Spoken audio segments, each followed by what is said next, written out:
우리 좌우에 계신 분들과 이렇게 인사하겠습니다. 예수님으로 든든합니다.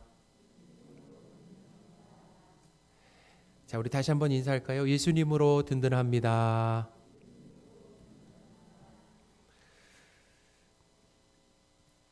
우리 한 가지만 더 여쭤볼까요? 정말이세요?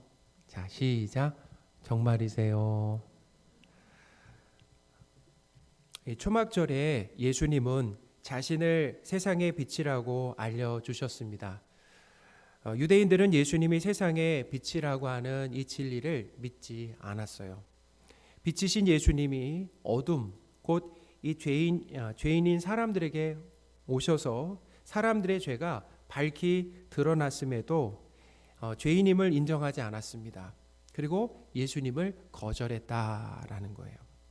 그런 유대인들에게 예수님은 이제 직설적이면서 강하게 그들이 죄 가운데 죽고 예수님이 가시는 하나님 나라에 오지 못한다라고 이렇게 말씀하셨습니다. 21절입니다. 다시 이르시되 내가 가리니 너희가 나를 찾다가 너희 죄 가운데서 죽겠고 내가 가는 곳에는 너희가 오지 못하리라. 아멘. 유대인들은 하나님을 믿고 사랑한다라고 자신하면서 그 자부심이 대단히 컸습니다. 그리고 그런 자부심은 율법을 철저하게 지키는 것으로 나타났습니다. 초막절, 절기를 지키면서 안식일, 또 11조, 금식 등의 이 율법을 지키는데 열심을 냈다라는 거예요. 그러니까 그런 겉보기에 우리가 겉으로 볼 때는 그런 열심을 낸다라고 하면은 하나님을 믿고 사랑한다, 참 신앙생활을 잘한다라고 이렇게 생각할 수 있잖아요. 근데 누구는 속일 수 없다라는 겁니까? 예수님은 속일 수가 없다라는 거죠. 왜냐하면 예수님은 이 중심을 보신다는, 하나님은 우리의 중심을 보신다. 그렇게 열심을 내는 그 동기를 깨뜨려 보신다라는 거죠. 예수님이 보실 때는 이 유대인들은 죄 가운데 죽어 지옥에 떨어질 죄인들이었다라는 거예요. 유대인들이 받아들이기에는 참 받아들이기 힘든 이 충격적인 말씀이죠. 오늘날 예수님께서 주일 성수는 물론이거니와 새벽 예배, 또 각종 봉사, 전도, 또 11조 등 이렇게 철저하게 하고 있는 사람들. 예를 든다면 이번에 요즘에 성경 읽기, 이렇게 성경 읽기를 막 철저하게 하고 있는 사람들에게 오셔서 너는 죄인이고 또 지옥에 가게 될 것이다 라고 이렇게 말씀하신다라고 하는 것, 지금 그것과 어떻게 보면 비슷한 상황이다라는 겁니다. 우리가 만약에 그런 이야기를 듣는다라고 하면 생각해 보세요. 목사인 제가 그런 얘기를 듣는다, 장로와 권사인 여러분들이 그 이야기를 듣는다라고 한다면 참 충격적인 거라는 거죠. 왜냐하면 나는 당연하게 의인이고 그리고 하나님 나라에 갈 사람이라고 생각하고 있었는데 하나님이신 예수님이 오셔서 죄인이다, 죄 가운데 죽을 사람이다 라고 얘기하신다면 그것만큼 충격적인 이야기, 받아들일 수 없는 이야기가 없다라는 거죠. 예수님은 유대인들에게 소속 자체가 너희들은 다르다라고, 소속이 다르다. 그러니까 이 말은 뭐냐면 너희들이 거듭나지 못했다라고 이렇게 말씀을 하셨습니다. 23절입니다. 예수께서 이르시되 너희는 아래에서 났고 나는 우에서 났으며 너희는 이 세상에 속하였고 나는 이 세상에 속하지 아니하였느니라. 아멘. 유대인들에게 그들이 아래에서 났다, 그러니까 땅에서 났다, 그리고 이 세상에 속했다라고 하는 의미는 뭐냐면 그들이 아직 거듭나지 못하고 하나님의 자녀가 아니다라고 하는 뜻이 거기에 담겼다라는 거예요. 요한복음 1장 12절에서 이 13절 말씀을 보면은 하나님으로부터 난 자들이 하나님의 자녀다라고 얘기하고 있어요. 자, 누구로부터 났다고요? 하나님께로부터 난 자들. 하늘에서 났다, 위에서 났다, 성령에게서 났다라고 이렇게 얘기하잖아요. 요한복음 1장 12절 13절 말씀입니다. 영접하는 자 곧 그 이름을 믿는 자들에게는 하나님의 자녀가 되는 권세를 주셨으니 이는 혈통으로나 육정으로나 사람의 뜻으로 나지 아니하고 오직 하나님께로부터 난 자들이니라. 아멘. 예수님께서 율법을 지키는데 그 열심을 내는, 어떻게 보면 이거예요. 그냥 신앙생활을 열심히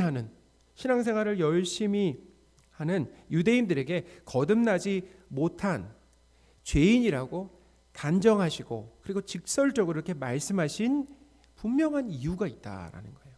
분명한 이유.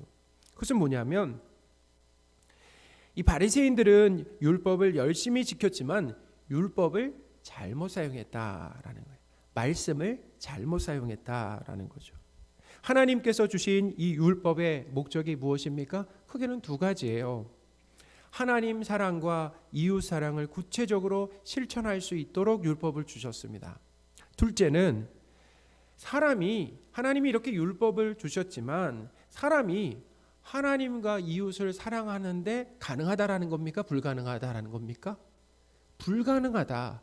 율법을 온전히 지킬 수 없다라고 하는 것. 그러므로 율법을 통해서 사람이 죄인인 것이 이렇게 드러나게 하시려고 율법을 주셨다라는 거죠. 그런데 바리새인들은 율법을 하나님과 이웃 사랑을 위해서 사용하지 않았습니다. 그걸 어디에 사용한 거예요? 자신의 만족과 자신을 드러내기 위해서 율법을 지키는데 열심을 냈다라는 거죠. 그러니까 어떻게 보면 잘못된 자기 사랑이죠. 과도한 자기 사랑입니다. 자신을 어떻게 해요? 자기 만족. 그다음에 자신을 드러내기 위해서 율법을 지키는데 열심을 냈다라는, 자기를 증명하려고 하는 겁니다. 그리고 자기 자랑을 위해 율법을 지켰다. 율법을 통해 다른 사람을 정죄하면서 심지어는 뭐예요? 죽이는 데까지 사용했다라는 유대인들이 말이에요. 율법을 근거로 가늠한 여인과 율법의 주인이신 예수님까지도 어떻게 하려고 했습니까? 지금 죽이려고 하는 것, 우리 요한복음을 통해서 계속 보고 있잖아요. 율법을 통해 다른 사람을 정죄하는 이유가 무엇입니까? 사실 말씀을 주신 것은 그 말씀을 통해 누굴 비춰보라는 겁니까? 내 삶을 비춰보는 게 1차 목적 아니겠습니까? 근데 그건 하지 않고 말씀을 통해서 다른 사람을 판단하고 정죄하는 근거로 사용한다는 겁니다. 율법을 통해 다른 사람을 정죄하는 이유는 그 정죄로 누구의 오름이 드러나기 때문이에요? 나 자신의 오름이 드러나기 때문이다라는 거예요. 그걸 드러내고 증명하기 위해서 계속해서 다른 사람의 이 잘못된 것을 이 말씀을 통해 정죄하는 그런 일들을 한다라는 거예요. 사랑이 빠진 형식적인 율법 준수로 종교적인 그런 우월감을 가졌다라는 거예요. 우월감. 그러니까 종교적으로도 그렇게 열심을 내는 것을 통해서 뭐예요? 내가 다른 사람보다, 다른 성도보다 낫다라고 하는 그런 종교적인 우월감을 가졌다라는 거예요. 내가 제일 괜찮고 낫다라고 늘 생각한다라는 겁니다. 우리 교회에서 신앙생활을 제일 잘하고 믿음이 좋은 사람이 누구입니까? 옆에 있는 성도입니까? 아니면 나입니까? 사실 옆에 있는 성도라고 인정하기가 참 쉽지가 않아요. 누구인 것처럼 생각됩니까? 나인 것처럼 생각하죠. 이 고양시에서 제일 믿음 좋은 목사가 누구예요? 저는 저라고 늘 생각하면서 그렇게 살아가는데 이게 죄인의 특징이죠. 늘 자기 자신이에요. 자기 자신이 제일 잘하는 줄 알죠. 나 자신이 드러나기를 원하는 거죠. 그것이 증명되기 위해서 뭐예요? 열심을 낸다라는 겁니다. 종교생활에 열심을 내는 거예요. 신앙생활에 열심을 내는 거예요. 열심히 사역한다라는 거예요. 저도 그래요. 늘 싸우는 것이, 내가 이렇게 사역에 열심을 내는 것이 하나님 나라와 하나님의 영광을 위해서인가? 아니면 내 영광, 내 이름이 더 드러나기 위해서인가? 라고 하는 거예요. 끊임없이 질문하고 그리고 끊임없이 싸우는 주제다라는 거죠. 거듭나지 못한 죄인의 특징이 있습니다. 그것은 죄를 지적하거나 죄에 대해서 설교하면 받아들이지 못한다라는 거예요. 반발하고 화를 내며 듣기 싫어한다라는 겁니다. 죄를 지적한 이 사람을 대적하고 오히려 자격 시비를 거는 거예요. 너가 무슨 자격으로 그렇게 나한테 얘기할 수 있느냐, 자격 시비를 거는 거죠. 유대인들이 죄를 지적한 예수님께 보인 그런 태도였다라는 거죠. 예수님이 유대인들이 죄인이라는 이 실체를 지속적으로 말씀해 주셨지만 결국 유대인들은 예수님을 십자가에 죽게 만들었다라는 것. 사랑하는 성도 여러분, 만약 예수님이 21세기에 이 한국에 오신다라고 한다면 어떤 결과가 있겠습니까? 한국에 오신다라고 하면 어떤 결과가 있겠습니까? 아마 똑같은 결과가 일어났을 거예요. 오늘날 한국 교회나 우리 교회를 봐도 교회조차 이 죄나 지옥에 대해서 설교하는 것을 긍정적으로 생각하지 않습니다. 예를 든다면 세상이 이제는 교회의 죄를 잘못을 지적하는 시대가 아닙니까 지금? 그렇죠? 근데 그렇다라고 하면 세상까지도 이렇게 나서서 하나님이 세상을 들어서 이방인들을 들어서 교회에게 말씀하신다라고 하면 그걸 우리가 겸허하게 받을 수 있어야 되는데 그것을 받지 못하는 우리의 모습을 본다라는 거죠.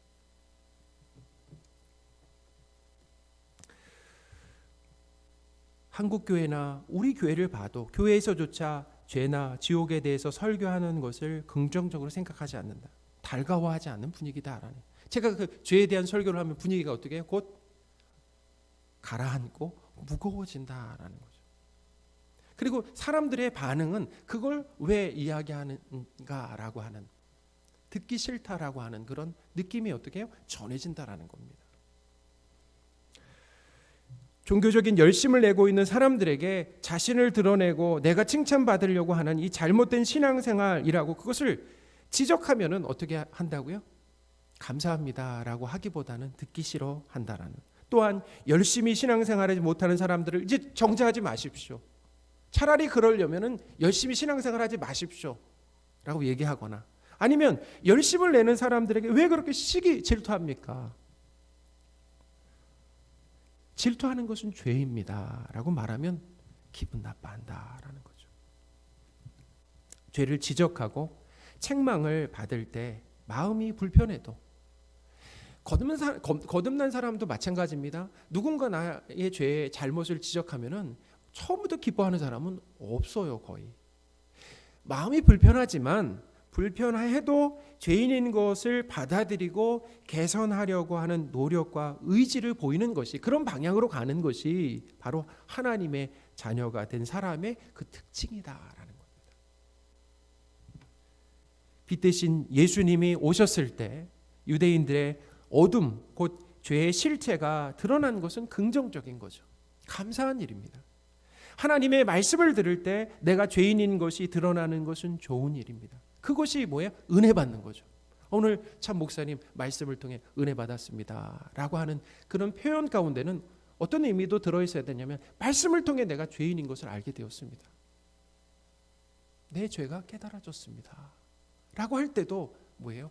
목회자를 보고 오늘 목사님을 통해 주신 하나님의 말씀을 통해 은혜 받았습니다 라고 이렇게 이야기할 수 있는 거죠.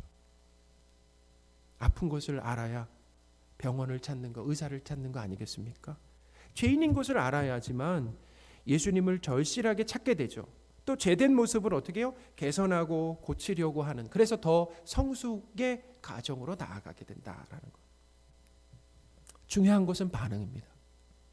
내가 죄인인 것을, 죄를 지적하는 설교를 죄에 대한 설교를 들었을 때 내가 죄인인 것을 부인하느냐, 아니면 인정하느냐, 아니면 내가 아니라 다른 사람이 죄인이라고 생각하느냐라고 하는 것. 정말 이 설교에 있을 때 어떤 반응을 보이고 있는가라는 것. 참 중요합니다. 죄에 대한 설교를 들을 때 그건 나에게 하시는 말씀이구나 라고 들으시기 바랍니다. 그리고 내가 아니다라고 아니라 내 얘기를 하고 계시는구나 라고 인정하시는 저와 여러분들이 되셨으면 좋겠습니다. 말씀을 듣고 읽을 때마다 내가 죄인인 것이 더 깊이 깨달아지고 인정하는 이 은혜가 우리 가운데 있으시기를 축원합니다. 예수님은 죄가 무엇인지와 죄와 죽음의 관계를 계속해서 설명해 주셨습니다. 24절입니다. 그러므로 내가 너희에게 말하기를 너희가 죄 가운데서 죽으리라 하였노라. 너희가 만일 내가 그인 줄 믿지 아니하면 너희 죄 가운데서 죽으리라. 아멘. 예수님은 그인 줄, 예수님이 그인 것을 이렇게 예수님이 그인 줄 믿지 아니하면 이렇게 말씀하셨잖아요. 그라고 하는 것은, 예수님이 그라고 하는 것은 이 구약의 여호와 하나님이다라고 하는 의미가 거기 담겨 있습니다. 하나님은 가시떨기 이 나무 그 불꽃 가운데서 모세에게 이제 하나님이 누구신지에 대해서 알려주셨죠. 뭐라고 알려주셨습니까? 나는 스스로 있는 자다라고 자신을 계시하셨어요. 그 나는 스스로 있는 자다라고 하는 것이 그입니다. 그인 줄 알라라고 했을 때 그분이 여호와 하나님이시다라는 거죠. 출애굽기 3장 14절입니다. 하나님이 모세에게 이르시되 나는 스스로 있는 자이니라. 또 이르시되 너는 이스라엘 자손에게 이같이 이르기를 스스로 있는 자가 나를 너희에게 보내셨다 하라. 아멘. 창조주 하나님과 피조물인 인간의 가장 큰 차이점이 있습니다. 그것은 부모가 있느냐 없느냐라는 거예요. 하나님께서 스스로 존재하신다라고 하는 것은, 하나님은 누군가에 의해서 창조되거나 또 만들어진 분이 아니다라고 하는 뜻이 담겨 있습니다. 그러니까 좀 어려운 말로 하면 하나님은 제일 원인자다라는 거예요. 첫 번째 원인자다라는 거죠. 자, 사람은 하나님과 부모가 원인이 되어서 세상에 존재하잖아요. 스스로 존재하지 않습니다. 부모가 있고, 사람이 이 땅에 있으려면 부모가 있고 하나님의 어떤 의지가 있으신 거잖아요. 그러나 하나님은 원인 없는 결과다. 그러니까 스스로 존재하신다라는 거예요. 예수님은 디베랴 바다를 걸어서 제자들에게 오시며 이렇게 말씀하셨어요. 내니 두려워하지 말라라고 말씀하셨습니다. 그 내니, 이 내니는 헬라어로 에고 에이미입니다. 그러니까 나는 나다. 그러니까 그 구약에 스스로 계신 하나님이라는 거예요. 나는 나다. 아니면 나는 뭐뭐이다라고 하는 뜻을 가지고 있습니다. 내니 곧 나는 나다라고 하는 것은 구약에 스스로 존재하는 여호와 하나님과 동일한 의미를 가지고 있다라는 거예요. 예수님은 뭐라고 말씀하셨습니까? 나는 뭐라고 말씀하셨어요? 나는 생명의 떡이다. 나는 세상의 빛이다라고 말씀하시면서 자신을 하나님으로 알려주셨다라는 거예요. 그러니까 존경받을 만한 성인이 아니라, 사람이 아니라 하나님이다라고 하는 것을 알려주셨습니다. 이렇게 예수님을 생명의 떡과 그리고 세상의 빛으로 오신 여호와 하나님으로 믿지 않는 것, 그러니까 예수님을 하나님으로 믿지 않는 것이 바로 뭐라는 겁니까? 성경에서 말하는 죄다라는 거예요. 그것이 죄다라는 겁니다. 우리는 보통 죄를 법을 어기거나 도덕과 그 윤리적인 규칙을 지키지 않는 것이다 라고 이렇게 생각을 한다라는 거예요. 물론 이것도 죄지만 성경에서 말하는 근본적인 죄는 예수님을 하나님으로 믿지 않는 겁니다. 이것이 죄다. 성경에서 말하는 죄다라는 거예요. 예수님을 하나님으로 믿지 않기 때문에 어떤 일이 일어나냐면 도덕적으로 윤리적으로 사람이 타락해서 살아가게 된다는 거예요. 자, 그러니까 사람에게 보세요. 탐욕과 어떤 교만, 미움, 시기, 거짓, 간음, 도둑질, 또 폭언, 폭력 등은 죄의 원인이 아니라는 겁니다. 이건 뭐예요? 죄의 증상들이다라는 거예요. 죄의 증상들이다라는 거예요. 죄의 원인은 예수님을 하나님으로 믿지 않는 것이고 하나님을 떠나 사는 것이고, 하나님을 떠나 있기 때문에 어떻게 사는 겁니까? 그냥 막 사는 것이다. 도덕 윤리적으로 타락해서 사는 거예요. 선악의 기준이 누구입니까? 자신이 선악의 기준이 되어서 살아간다라는 거예요. 그러니 인간의 가장 심각한 문제는 가난도 아닙니다. 질병도 아닙니다. 외로움도 아닙니다. 못배움도 아니다. 전쟁도 아니다라는 겁니다.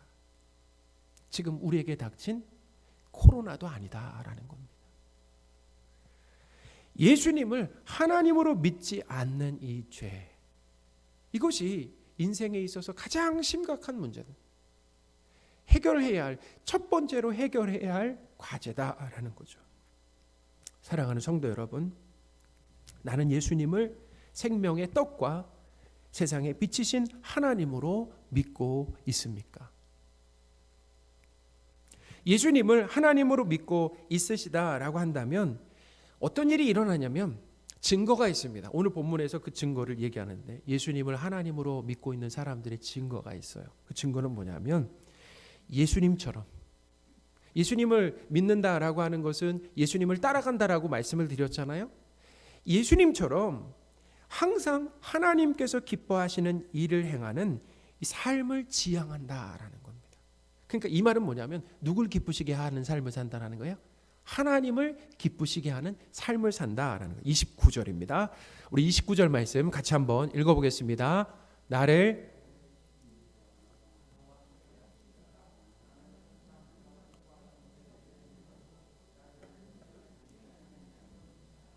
아멘.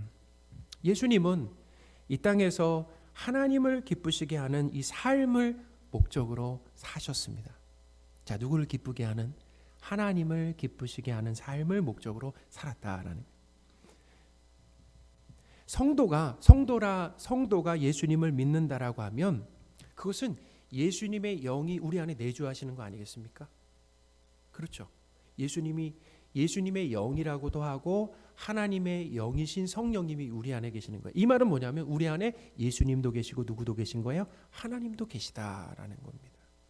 그러면 성령님이 우리를 어떤 삶으로 이끌어 가시는가라는 거, 우리에게 어떤 마음을 주시는가라는 거, 한번 그걸 생각해 보세요.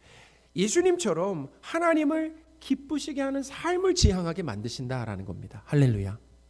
그렇게 하신다는 거예요. 우리 안에서 말이죠.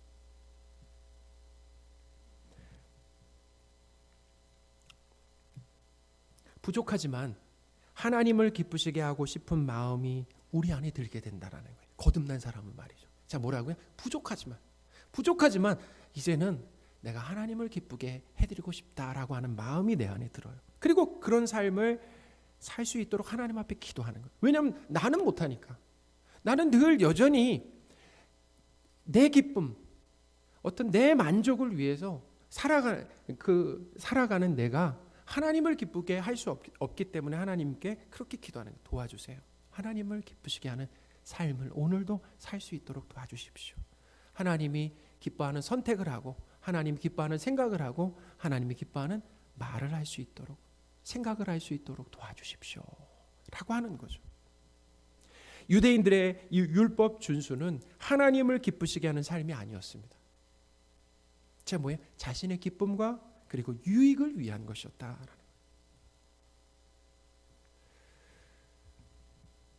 우리의 신앙생활이 만약에 나의 기쁨과 나의 유익에 초점이 맞춰져 있다라고 한다면 예수님을 믿는 바른 신앙이 아니다라는 겁니다. 교회가 이 땅에 존재하는데 교회가 만약에 이웃 사랑하는 일에 소홀하다라고 한다면, 이웃을 사랑하지 않는다라고 한다면 그것은 성경적인 교회가 아니다라는 거죠. 왜냐하면 성령이 우리 안에 거하시고 성령이 교회 안에 계신다라고 한다면 그분의 영이 우리를 이끌어 간다라는, 그분의 마음이 우리 가운데 있다라는 겁니다. 그분의 마음이 뭐예요? 하나님을 기쁘시게 해드리고 싶다라고 하는 그 마음이 있어서 그 삶을 어떻게 한다는 겁니까? 지향하게 된다라는 겁니다. 예수님을 하나님과 구원자로 믿고 있는지 그 증거로 하나님을 기쁘시게 하고 싶은 마음과 삶이 있는지 우리가 한번 스스로 정말 자문해 봐야 돼. 심각한 겁니다. 왜냐하면 예수님은 지금 초막절을 열심히 지키고 있는 사람들에게 얘기하셨다라는, 그러니까 교회 밖에서 얘기하신 게 아니라 교회 안에서 얘기하셨다라는, 성도들에게 얘기하셨다라는 거예요. 오늘 말씀 말이죠. 어제 김순덕 권사님 남편 허무홍 집사님께서 소천하셨습니다. 위로 예배 말씀으로 시편 116편 105절 말씀을 전했습니다. 그의 경건한 자들의 죽음은 여호와께서 보시기에 귀중한 것이로다. 아멘. 한번 보여주세요. 여호와께서 보시기에 이 귀중한 죽음은 경건한 자 성도의 죽음이다라는 거죠. 예수님을 믿고 죄와 죄의 형벌의 문제가 해결된 성도는 죽음을 통해 영원한 하나님의 나라에 들어가 하나님을 만나 진정한 쉼을 누리게 된다라는 거예요. 그러나 예수님을 하나님으로 믿지 않으면 어떻게 됩니까? 죄 가운데 불행하게 살다가 나만을 위해 살다가 죄의 결과로 죽어서 영원한 지옥 형벌을 받게 된다라는 거예요. 그러니까 죄는 이 땅에서도 불행하게 만들고 죽어서도 영원한 지옥 형벌을 받게 되는 그런 뭐예요? 아주 파괴력이 있는 거 아니겠습니까? 허무홍 집사님은 죄 가운데 죽지 않으셨습니다. 예수님의 십자가와 부활로 죄 사함을 받으시고 또 하나님과의 관계가 회복되어 의인으로 하나님 나라에 들어가셨습니다. 귀한 성도의 죽음 앞에 하나님께서 우리에게 주시는 중요한 메시지가 있습니다. 그것은 죽음은 곧 우리 차례가 될 거다라는 겁니다. 내 죽음 앞에 서게 되면 우리 인생에서 중요하게 여기면서 얻으려고 우리가 어떤 동분서주하면서 애쓰며 살아왔던 삶이 전부 부질없고 헛수고였음이 드러나게 된다라는, 뭐 앞에 드러나게 된다고요? 바로 죽음 앞에 드러나게 된다라는 겁니다. 그렇다면 죽음 앞에서 중요한 게 무엇이겠습니까?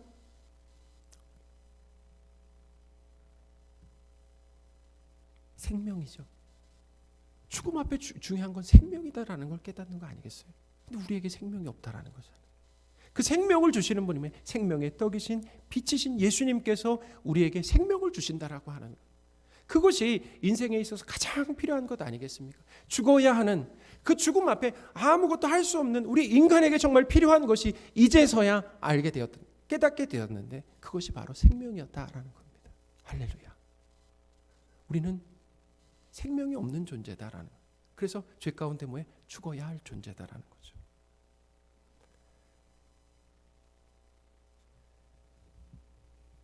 인생에서 그렇다면 제일 중요한 것이 무엇입니까? 내가 하나님을 믿지 않는 죄인임을 깨닫는 것이 중요하죠.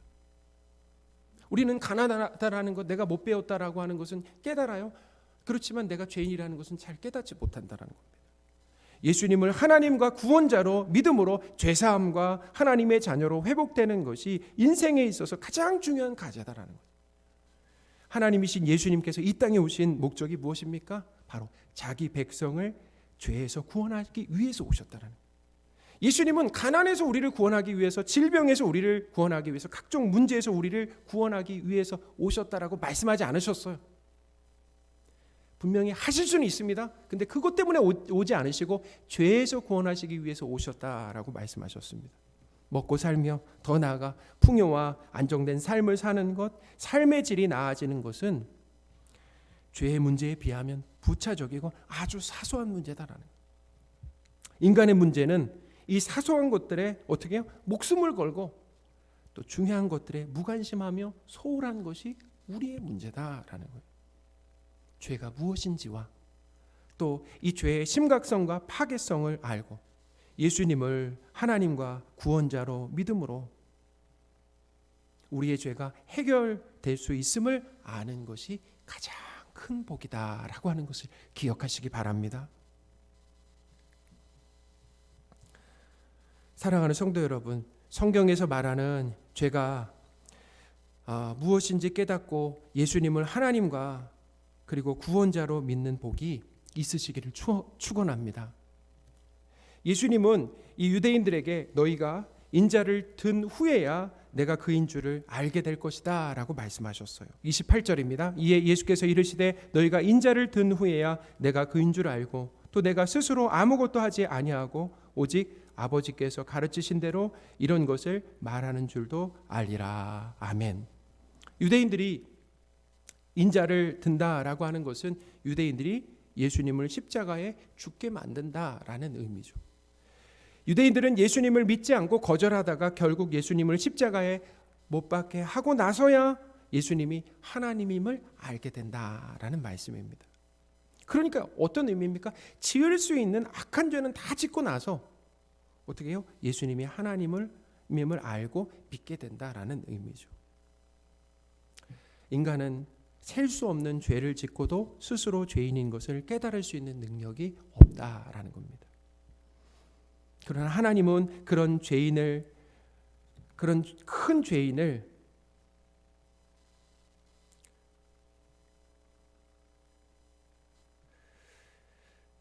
그러나 하나님은 그런 큰 죄인도 어떻게 해요? 사랑하시고 그리고 하나님의 자녀로 불러주시는 은혜를 주신다라고 하는 거죠.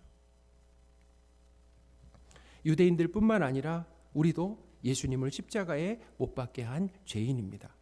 나는 나 자신이 죄인인 것을 스스로 깨달을 수가 없습니다.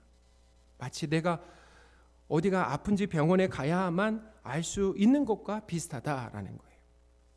예수님의 십자가를 통해 우리가 죄인인 것과 또 죄인인 우리를 생명 주어 사랑하신 예수님의 사랑을 알 수 있다라는 거죠.